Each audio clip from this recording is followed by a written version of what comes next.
मेरा नाम मोना है। मेरी उम्र सिर्फ 14 साल है। मैं अपने माँ बाप की इकलौती बेटी हूँ। मेरी माँ एक बहुत मेहनतकश महिला हैं। वो रोज लोगों के घरों में झाड़ू पोंछा और बर्तन धोकर हमारे घर का खर्चा चलाती हैं। वहीं मेरे पापा शराब के आदी हैं। वे अक्सर मम्मी के कमाए हुए पैसे चुराकर अपनी प्यास बुझाते हैं। उन्हें ये परवाह तक नहीं कि उनकी एक बेटी है जिसकी पढ़ाई लिखाई और शादी की जिम्मेदारी भी है। मम्मी अक्सर थक जाती थीं। कई बार उन्होंने मुझसे कहा, मोना, मैं अब थक गई हूँ। मैं कब तक ये सब करूँगी। एक औरत की जिंदगी में सुकून होना चाहिए, लेकिन तुम्हारे पापा की वजह से मेरी जिंदगी बर्बाद हो गई है। मैं चाहती हूँ कहीं दूर जाकर सब छोड़ दूँ। मैं खामोशी से उनकी बातें सुनती रहती, दिल में दर्द छुपाए। मेरे पापा भले शराबी थे, लेकिन एक बेटी के लिए पिता का प्यार कितना जरूरी होता है, मैं यह अच्छी तरह जानती थी। मैं उन्हें भी प्यार करती थी। आज रविवार था, आज मम्मी की छुट्टी थी, इसलिए वह मेरे लिए कुछ खास खाना बना रही थी। मैं रसोई में उनके साथ बैठी थी और ध्यान से देख रही थी कि वे कैसे खाना बनाती हैं, ताकि मैं भी ये काम सीख सकूं। मैं 14 साल की थी, लेकिन घर की जिम्मेदारियां मेरी कंधों पर थीं क्योंकि मम्मी अक्सर घर में नहीं रहती थी। तभी अचानक मेरे पापा बिना कोई वजह घर में आ गए। उन्होंने मम्मी पर डंडे से वार करना शुरू कर दिया। मैं डर से कांपने लगी और जोर जोर से चिल्लाने लगी, पापा, कृपया मम्मी को मत मारो। मम्मी हाथ जोड़कर रो रही थी, विनती कर रही थी कि उन्हें माफ कर दिया जाए, लेकिन पापा का दिल नर्म नहीं हुआ। मैं बीच में आकर बार बार उन्हें समझाने की कोशिश करती रही, लेकिन उनकी कोई बात नहीं सुन रहे थे। पापा ने मम्मी को बेरहमी से पीटा, फिर उनके पास से पैसे लेकर घर से चले गए। मैं दहल गई। मैं उनकी गाल पर हाथ रखकर उन्हें उठाने की कोशिश करती रही, पर मम्मी होश में नहीं थी। शायद डंडा सर पर लगने से वह बेहोश हो गई थी। जैसे ही मम्मी जमीन पर गिर पड़ी, मैं घबरा गई। भागती हुई दरवाजे से बाहर निकली और चीख चीख कर मदद मांगने लगी। कोई है, मेरी मम्मी को बचा लीजिए, प्लीज, कोई कुछ कीजिए। मम्मी मोहल्ले में सबकी चहेती थी, हर किसी के दुख दर्द में शामिल होती थी, इसलिए मेरी आवाज सुनते ही लोग दौड़कर हमारे घर आ गए। मोहल्ले के लोग मम्मी को अस्पताल ले गए। मैं हर पल उनके हाथ थामे बैठी रही, दुआ करती रही कि कुछ चमत्कार हो जाए। लेकिन रास्ते में ही मम्मी ने आंखें मूंद लीं। डॉक्टर ने मुझे देखा और कहा, बेटा, तुम्हारी माँ अब इस दुनिया में नहीं रही। उस एक वाक्य ने मेरी पूरी दुनिया उजाड़ दी। मैं वही जमीन पर गिर पड़ी, जोर जोर से रोती रही, अपने सिर को जमीन पर पटकती रही। मम्मी, मम्मी, वापस आ जाओ, मैं कैसे रहूंगी तुम्हारे बिना। मेरे लिए मम्मी ही सब कुछ थी, मेरी माँ, मेरी दोस्त, मेरी ताकत। पापा नहीं आए। मैं बार बार दरवाजे की ओर देखती रही, इंतजार करती रही, लेकिन वे नहीं लौटे। मोहल्ले की औरतों ने मम्मी की अंतिम विदाई की। आखिर में कुछ औरतें मुझे घर छोड़ गईं। पूरा घर सन्नाटे में डूबा था। मैं समझ नहीं पा रही थी कि अचानक मेरी जिंदगी पर एक ऐसी मुसीबत टूट पड़ी है। मेरी मम्मी, जो आज मेरे लिए खाना बना रही थी, अब मेरे सामने नहीं थी। मैं रसोई में बैठी मम्मी के सामान को देखती रही और आंखों से निरंतर आंसू टपक रहे थे। रात काफी हो चुकी थी, लेकिन पापा अभी तक नहीं आए थे। मैं उनके आने का इंतजार करती करती सो गई। अचानक कहीं से तेज आवाज हुई, धड़ाम। मेरी नींद खुल गई। मैं अपने कमरे से बाहर निकली तो देखा पापा जमीन पर पड़े थे, नशे की हालत में। मेरी आंखों से आंसू छलक पड़े। मैं वापस अपने कमरे में चली गई और फिर सो गई। वो रात मेरी जिंदगी की सबसे दर्दनाक रात थी। सुबह हुई तो पापा पागलों की तरह मम्मी को ढूंढने लगे। मेरी नींद खुली और सामने पापा जोर जोर से चिल्ला रहे थे। मैं पापा के पास गई और धीमे स्वर में कहा, मम्मी अब इस दुनिया में नहीं है। उन्होंने मेरी बात सुनी, फिर जोर से हंसते हुए बोले, तू पागल हो गई है क्या? कहाँ चली गई? भाग गई क्या वो? मैंने गहरी सांस लेते हुए कहा, हाँ पापा, आप यही मान लीजिए कि वो हमेशा के लिए इस घर से चली गई हैं। अब वो कभी वापस नहीं आएंगी। पापा ने थके हुए मगर बेरुखे लहजे में कहा, अच्छा ही हुआ। वैसे भी कोई काम की नहीं थी, हर वक्त ताने देती थी, बकबक करती थी। अब शांति है। उनकी बातें मुझे अंदर तक तोड़ गईं, लेकिन मैं जानती थी कि इस वक्त उनके साथ बहस करना बेकार है। मैं चुपचाप उठी और रोज की तरह घर के कामों में लग गई। दिन बीतते जा रहे थे। मेरी उम्र भले छोटी थी, लेकिन मेरी सोच समय से पहले बड़ी हो चुकी थी। एक सुबह जब मैं उठी तो घर में अजनबी मर्दों की आवाजें सुनाई दी। मैं चौंक गई। धीरे से दरवाजे से झांका तो देखा कि पापा बरामदे में बैठे हैं, उनके साथ 4 अधेड़ उम्र के आदमी भी थे। वे सब आपस में कुछ गंभीर बातें कर रहे थे। उनकी बातें मेरी समझ से बाहर थीं, लेकिन उनके चेहरे की गंभीरता और पापा की निगाहें मुझे बेचैन कर रही थीं। मैं रसोई के दरवाजे पर चुपचाप खड़ी थी। मेरी नज़रें पापा पर थीं, जो बरामदे में उन 4 अजनबी मर्दों के साथ बैठे कुछ गंभीर बातें कर रहे थे। मैं कुछ समझने की कोशिश कर रही थी। तभी कानों में एक शब्द चुभा, शादी। दिल की धड़कनें मानो थम सी गईं। शादी, मेरी। मैं अंदर तक कांप उठी। माँ को गुजरे अभी 1 हफ्ता भी नहीं हुआ और पापा मेरी विदाई की बातें कर रहे हैं। मैं रसोई से बाहर निकली, आंखों में आंसू और आवाज में कंपकपाहट लिए पापा की ओर देखा और पूरी ताकत से चिल्लाई, मैं आपको कभी माफ नहीं करूंगी। आपने मेरी माँ का खून किया है और अब मेरी शादी। पुलिस में जाऊंगी मैं। आपने जो किया है उसके लिए आपको सजा मिलेगी। मेरी शादी के बारे में सोचिए भी मत। मेरे बोल पूरे भी नहीं हुए थे कि पापा ने गुस्से में उठकर एक जोरदार थप्पड़ मेरे गाल पर जड़ दिया। मैं लड़खड़ाए और सीधी जमीन पर गिर पड़ी। पापा मेरी ओर झुके और गुस्से से बोले, तू क्या समझती है कि तेरी ये बकवास सुनकर मैं शर्मिंदा हो जाऊंगा? मैं तेरी तरह कमजोर नहीं हूं और अगर जुबान खोली तो उसे हमेशा के लिए बंद कर दूंगा। मैं तुम्हारी शादी तय करती हूं। अगर ज्यादा नखरे दिखाएगी तो तुम्हारा भी वही हाल होगा जो तुम्हारी माँ का हुआ था। पापा की यह बात सुनकर मेरे रोंगटे खड़े हो गए। डर से मेरा शरीर कांप उठा। मैंने सिर हिलाकर मना किया और भागती हुई अपने कमरे में बंद हो गई। वक्त धीरे धीरे बीतता रहा। लगभग 1 हफ्ते बाद मेरे पापा ने मेरी शादी तय कर दी। रात के करीब 1 बजे थे, तभी मुझे घर में हलचल का एहसास हुआ। मैंने दबे कदमों से अपने कमरे से बाहर निकलकर देखा तो पापा बरामदे में एक 50 साल के बुजुर्ग व्यक्ति से पैसे ले रहे थे। मैंने ध्यान से उनकी बातचीत सुनी। जी भाई साहब, आपको परेशान होने की जरूरत नहीं है। मेरी बेटी बस भावुक हो रही है। उसकी माँ कुछ दिन पहले ही इस दुनिया से जा चुकी है, इसलिए वह गुस्सा कर रही है। लेकिन आप निश्चिंत रहें, वो बहुत समझदार लड़की है। घर का कामकाज भी जानती है और आपको भी अच्छा लगेगा। जब मैंने वो बातें सुनी तो मेरी सांसें गले में अटक सी गईं। यहाँ रहना जैसे मेरे लिए असंभव हो गया था। मैं सोचती रही, शायद पापा मजाक कर रहे होंगे, पर सब सच था। मेरे रोंगटे खड़े हो गए। पापा ने उस बूढ़े आदमी को मेरी आंखों के सामने 1 लाख रुपए थमाए थे और वादा किया था, कल आ जाना, मैं अपनी बेटी की शादी तुम्हारे साथ करवा दूंगा। वह बूढ़ा आदमी बड़ी खुशी से मुस्कुरा रहा था और बोला, मैं तुम पर भरोसा करके जा रहा हूँ। अगर तुमने धोखा दिया तो मैं पुलिस लेकर आऊंगा। तुम्हें और तुम्हारी बेटी दोनों को पुलिस के हवाले करूंगा। मैं उस आदमी को जानती तक नहीं थी, लेकिन पापा ने उसके साथ वादा कर लिया था और मैं उस वक्त बस सांस लेना भी भूल गई थी। मेरे दिल पर भारी उदासी छा गई। वो रात मेरी जिंदगी की सबसे दर्दनाक रात थी। सुबह की पहली किरण से पहले ही घर के दरवाजे पर दस्तक हुई। मैं अभी भी नींद की गहराई में थी, लेकिन पापा मेरे कमरे में आ गए और मुझे जगा दिया। मैं पूरी रात सोचती रही, नींद नहीं आ रही थी। उनकी बातें मेरे दिमाग में घूम रही थीं। उठते ही मेरी तबीयत बिगड़ गई, तेज बुखार ने मुझे जकड़ लिया था। मैं धीरे से बोली, पापा, मेरी तबीयत ठीक नहीं है। मैं अभी उठ नहीं सकती, मुझे थोड़ा और आराम चाहिए। लेकिन पापा ने मेरा सिर पकड़कर बालों से खींचा और गुस्से से कहा, मुझसे उलझने की हिम्मत मत करना। मर भी गई तो मुझे कोई फर्क नहीं पड़ेगा। चुपचाप उठो, ये जोड़ा पहन लो, आज तुम्हारी शादी है। उनकी बेरुखी ने मेरे दिल को चीर दिया। उन्होंने कहा, मैं अपने फर्ज से मुक्त होना चाहता हूँ। मैं अपनी जिंदगी अपनी मर्जी से जीना चाहता हूँ। अगर मैं तुम्हें इस घर में रखता तो खुद और ज्यादा परेशान रहता। मेरा काम ऐसा है कि मैं जल्दी नहीं आ पाता। मेरी आंखों में आंसू उमड़ रहे थे। मैं सोच रही थी कि उन्हें कैसे मना करूं, लेकिन कुछ समझ नहीं आ रहा था। मुझे पता था कि अगर मैं ज्यादा बात करूंगी तो मेरी हालत और खराब हो जाएगी। इसलिए मैंने चुप्पी ही बेहतर समझी।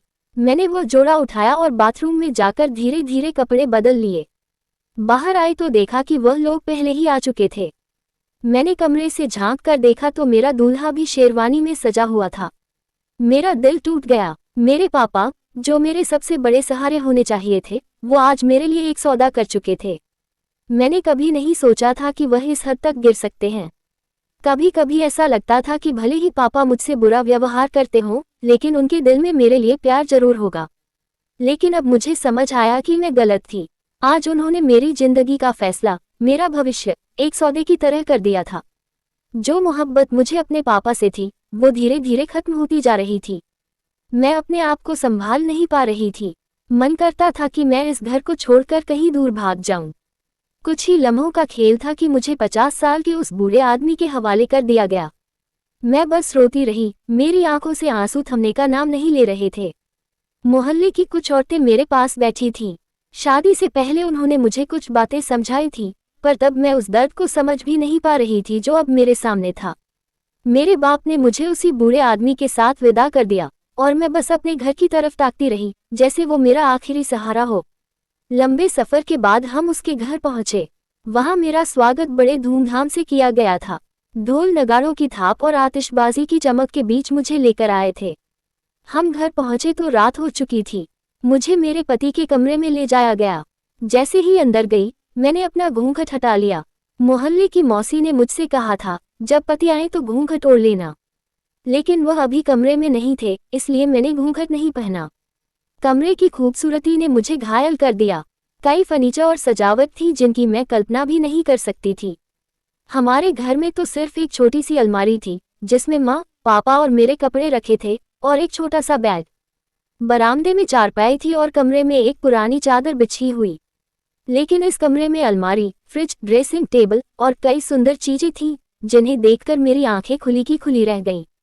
मेरे चेहरे पर एक बड़ी सी मुस्कान खिल उठी थी। मैं धीरे धीरे खिड़की के पास चली गई।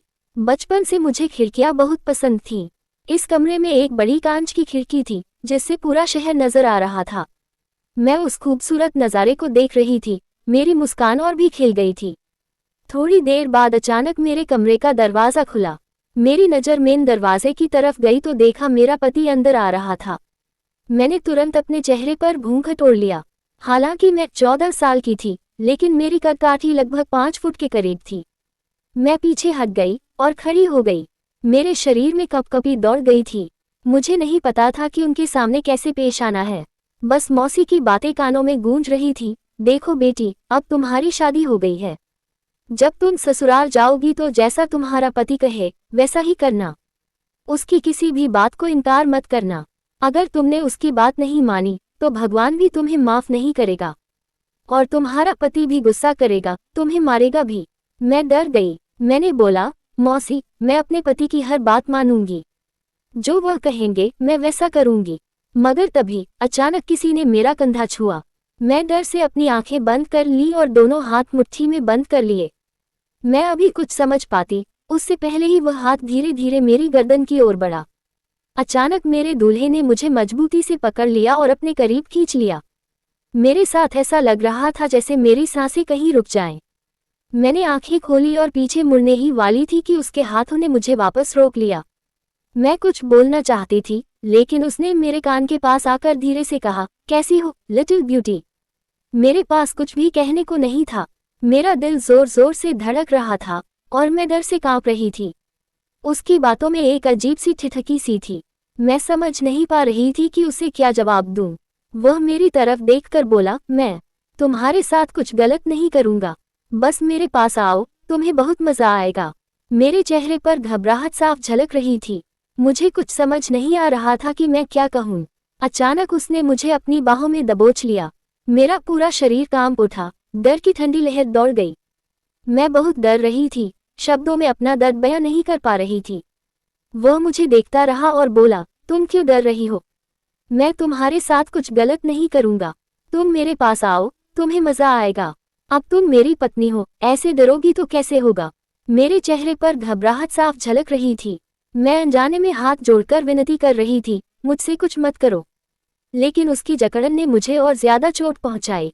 दर्द से मेरा शरीर झुका और मेरी जान जैसे निकलने लगी। मेरी उम्र बस 14 साल थी, मगर शादी के मायने मुझे कुछ समझ में आ रहे थे। मेरी आंखों से आंसू लगातार बह रहे थे और मैं उसके सामने लाचार थी। फिर भी उसने मेरी हालत पर कोई दया नहीं दिखाई, ना मेरा दर्द देखा, ना मेरी विनती सुनी। उसने अपना पति होने का हक मुझसे वसूल लिया। मेरे दिल में अपने बाप के लिए नफरत उगाई। मेरी आंखों से आंसू टप टप गिर रहे थे और मेरी माँ की यादें मुझे तड़पा रही थी।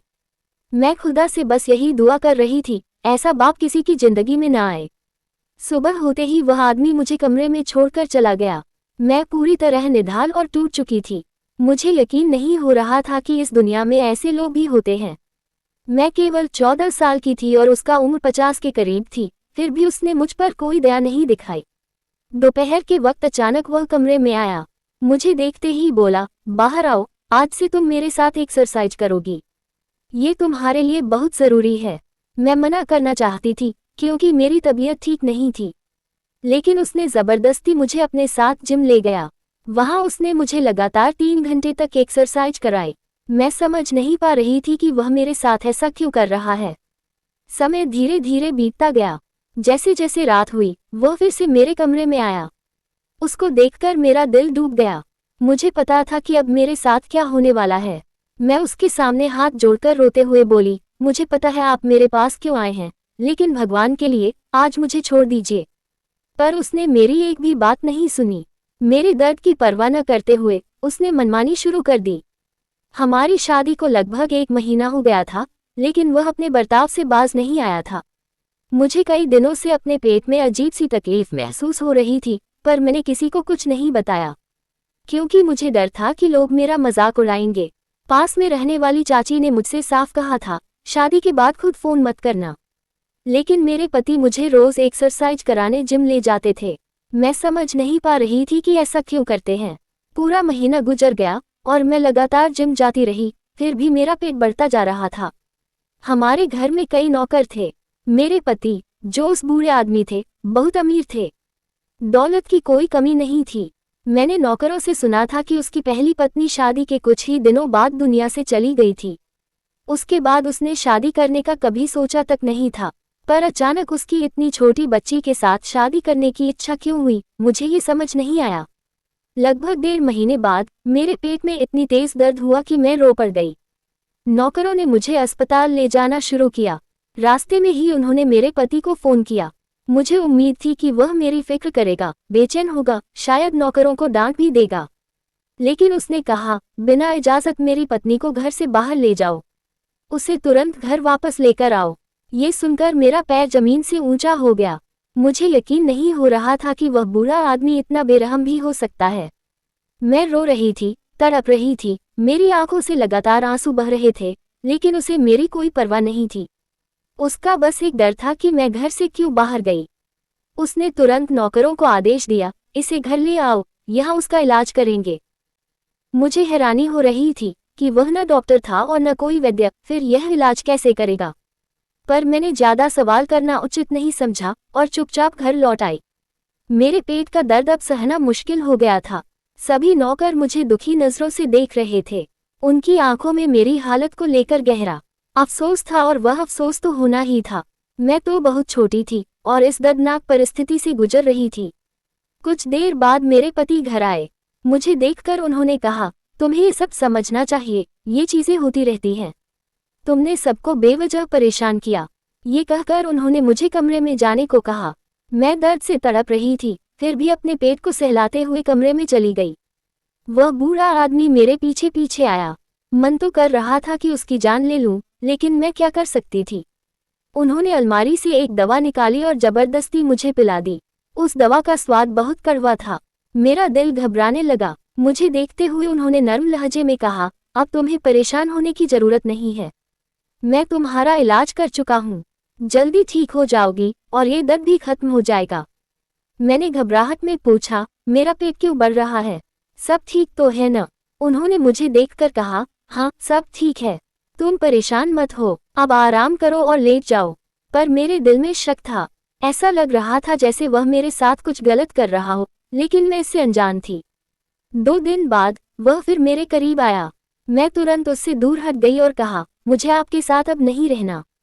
मेरी हालत खराब हो रही है, मेरा पेट बहुत बड़ा हो गया है। मुझे लगता है ये सब आपकी वजह से हो रहा है। मेरी बात सुनकर वह हंसा और बोला, नहीं, ये तो तुम्हारा प्राकृतिक रूप से बढ़ना है। आओ यहाँ। मेरी चीख तेज हो गई। मैं उसे देखकर बोली, मैं आपको मना कर रही हूँ, मेरे साथ ही सब मत करो। मुझे लगता था कि मैं समझदार हूँ। बचपन से ही मैं तंगी देख चुकी थी, इसलिए मुझे जिंदगी की हकीकतें समझ आ गई थी। मेरे पति ने मुझे दोबारा समझाने की कोशिश की, तुम बेवजह शोर मचा रही हो, आओ यहाँ। और कहते हुए उसने मुझे फिर से दबोच लिया। अगली सुबह जब मेरी आंख खुली तो मैं अपने कमरे में ही थी। लेकिन उस दिन मेरे पेट का दर्द किसी भी कीमत पर कम होने का नाम नहीं ले रहा था। मैं तुरंत बाथरूम की तरफ भागी। जब मैंने अपने पेट से कपड़ा हटाया तो मेरे रोंगटे खड़े हो गए। उस पेट के अंदर कुछ ऐसा था जो मुझे डराता था, कुछ जो उस दिन से ही मुझे अजीब लग रहा था जब से मैं यहाँ आई थी। यहाँ रहने वाले नौकर भी मुझे अजीब लगते थे, लेकिन मैंने इस बात को किसी से छुपा रखा था। यह कोई साधारण घर नहीं था, बल्कि एक बड़ा बंगला था। चारों तरफ सोफे, कालीन और बाहर एक खूबसूरत बगीचा था। ये नज़ारा देखकर कभी कभी मुझे अच्छा लगता था, लेकिन जो व्यवहार मेरे साथ वह बुरा करता था उसे सोचकर मेरे रोंगटे खड़े हो जाते थे। मेरी तकलीफ बढ़ती जा रही थी। मेरा पेट लगातार बढ़ रहा था और दर्द भी बढ़ रहा था।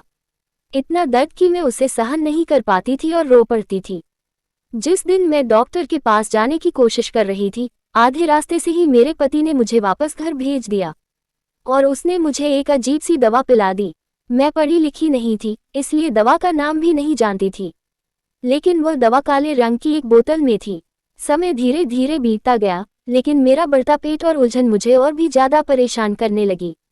आज मेरे पेट में एक अजीब सी बेचैनी थी, जैसे अंदर कहीं आग लगी हो जो मुझे जलाकर खत्म कर देगी।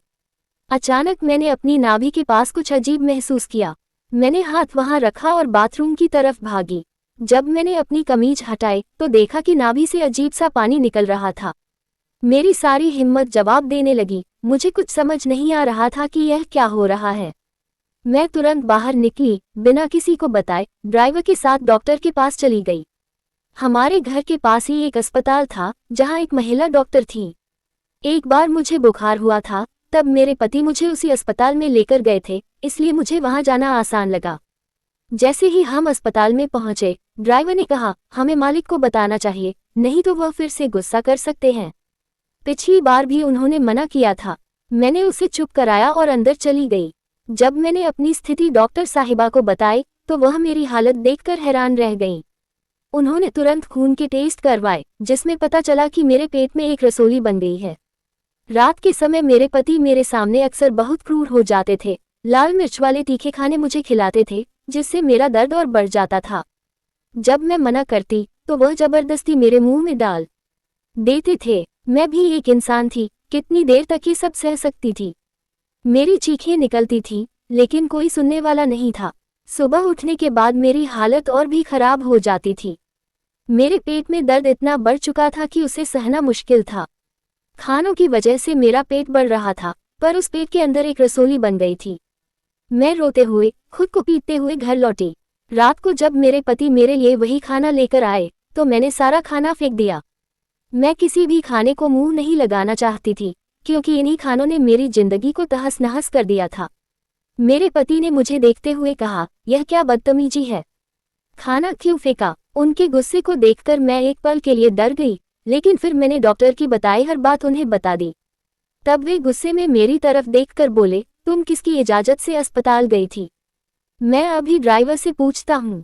मैं हैरान रह गई कि वे ऐसा क्यों कर रहे थे, जबकि यह कोई बड़ी बात भी नहीं थी। उन्होंने मुझे जवाब दिए बिना नीचे चले गए। मैं भीतर ही भीतर टूट चुकी थी और सोच रही थी कि आखिर यह सब क्यों हो रहा है। बाद में मुझे पता चला कि वह बुरा आदमी कोई साधारण इंसान नहीं था, बल्कि एक वैज्ञानिक था। वह मुझ पर एक रिसर्च कर रहा था, देखना चाहता था कि जिस औरत के पेट में रसोली होती है, क्या वह कब तक जीवित रह सकती है और क्या वह बच्चे को जन्म देने की क्षमता रखती है। ये सब जानकर मैं और भी ज्यादा घबराए, मेरी सारी हिम्मत टूटने लगी। अब मेरे पास ना कोई ठिकाना था, न ही कोई जगह जहां मैं जा सकती थी। लेकिन मैं ये सब अपने साथ होते हुए नहीं देख सकती थी। उस आदमी ने मुझे कमरे में बंद कर दिया था। अब ना मैं किसी से मिल सकती थी और ना ही कोई मुझसे मिल सकता था। मगर कहते हैं, कोई देखे या ना देखे, ऊपर वाला सब कुछ देख रहा है। हमारे घर में काम करने वाला एक लड़का था, वह बहुत अच्छा और समझदार था। पहले दिन से ही वह मुझे कुछ इशारों में समझाने की कोशिश करता था कि यह खाना मत खाना, मालिक इस खाने को बहुत अजीब तरीके से बनाते हैं और तुम्हें खिलाते हैं। लेकिन मैं उसकी बातों को ठीक से समझ नहीं पाती थी, क्योंकि वह गूंगा था और उसकी जुबान में मेरी समझ ही नहीं थी कि वह क्या इशारा करता है। मुझे उस पर गुस्सा भी आता था, क्योंकि वह इशारों में कुछ समझाता था और मैं उसे समझ नहीं पाती थी। मुझे लगता था जैसे वह कोई अच्छा लड़का नहीं है। लेकिन जब रामू को पता चला कि उस आदमी ने मुझे कमरे में बंद कर रखा है, तो वही रामू आया और मुझे उस कमरे से बाहर निकाला। उसने मुझे बचाया। मैंने उसका दिल से शुक्रिया अदा किया और उससे कहा, मुझे यहाँ से ले चलो। जहाँ तुम मुझे रखोगे मैं वहीं रहूंगी। तुम मुझे खाने पीने की चिंता मत करना, बस मुझे यहाँ से बाहर ले चलो। वह मुझे अपने साथ अपने गांव ले आया। वहां उसके घर में उसकी बूढ़ी माँ और एक छोटी बहन थी। रामू की माँ बहुत ही दयालु और समझदार महिला थी। रामू ने इशारों में अपनी माँ को मेरी पूरी कहानी बता दी। मैं उन्हीं के साथ उस छोटे से घर में रहने लगी। धीरे धीरे वक्त गुजरता गया और उन अजनबियों की तरह दिखने वाली आंखों में भी अपनापन महसूस होने लगा। रामू अकेला कमाने वाला था और उसकी हालत देखकर मुझे बहुत अफसोस होता था। हालात और भी बिगड़ गए जब उसकी नौकरी भी चली गई। वह आदमी जो मेरा पीछा कर रहा था एक दिन रामू के पास भी आया, लेकिन रामू ने बड़ी सादगी से कह दिया, मालिक अब मैं नौकरी नहीं करना चाहता। मेरी माँ बीमार रहती है, मुझे उसके साथ ही रहना है। रामू की मासूमियत और दृढ़ता देखकर उस आदमी ने घर की तलाशी लेना जरूरी नहीं समझा। अगर वह तलाशी लेता तो शायद मेरी कहानी वहीं खत्म हो जाती। मैंने रामू से कहा कि क्यों न हम समोसे का ठेला लगाएं। उसने खुशी खुशी मेरी बात मान ली। अब मैं पूरी 19 साल की हो चुकी थी। इन कुछ सालों में न जाने कब रामू मेरे दिल के सबसे करीब आ गया, यह मुझे खुद भी पता नहीं चला। एक दिन मैंने हिम्मत जुटाकर अपने दिल की बात रामू से कह दी, रामू मुझे तुमसे प्यार हो गया है। ये सुनते ही उसकी आंखों में आंसू आ गए। उसने इशारे में कहा, मैं तुम्हारे लायक नहीं हूँ, लेकिन मैंने उसकी आंखों में आंखें डालकर जवाब दिया, रामू ऐसा मत कहो। तुम दिल से इतने सच्चे हो कि इस दुनिया के किसी भी इंसान से बेहतर हो। अगर तुम मुझे अपना समझते हो तो मैं तुमसे शादी करना चाहती हूँ। रामू फूट फूट कर रो पड़ा और मुझे गले से लगा लिया। वह इशारे में बताने लगा कि वह भी मुझे बहुत चाहता था, लेकिन उसे कभी हिम्मत नहीं हुई मुझे अपने दिल की बात कहने की। उसे डर था कि मैं उसकी हालत देखकर उसका मजाक उड़ाऊंगी, लेकिन वो यह नहीं जानता था कि किस्मत ने मुझे सबसे कीमती इंसान दे दिया था। रामू अब आप ही बताएं, क्या मैंने रामू का हाथ थामकर कुछ गलत किया? अगर आपको मेरी कहानी अच्छी लगी हो तो दिल से एक दिल लाइक जरूर कीजिए और इस चैनल को सब्सक्राइब करना मत भूलिए। आपके कमेंट का इंतजार रहेगा।